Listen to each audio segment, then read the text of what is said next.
Lisa DeHart here, 3 Minutes with a Maine Guide, and I'm on the west branch of the Penobscot, right before you get to Suncook Village, and it's blowing a gale.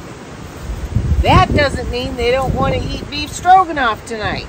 So, I've got a really cool wind shelter set up with my tarp, with the trusty dusty canoe paddle here, and you can tell by this cutting board on the table, it's quiet as a mouse in here.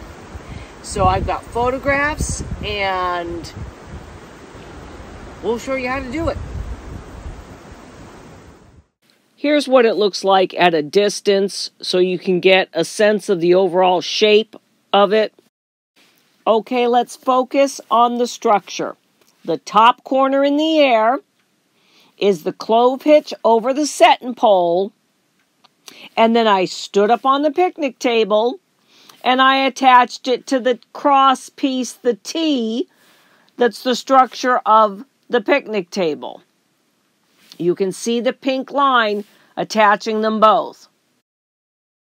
The next thing I did after jumping down off the picnic table was to stake to the ground right opposite that pole, the corner that you see just above my shadow, taking the picture. And then I staked out the two corners at the front of the tarp.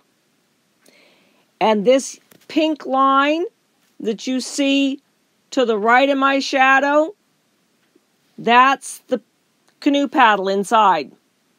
And it was done. Probably the toughest situation canoeists deal with is the wind.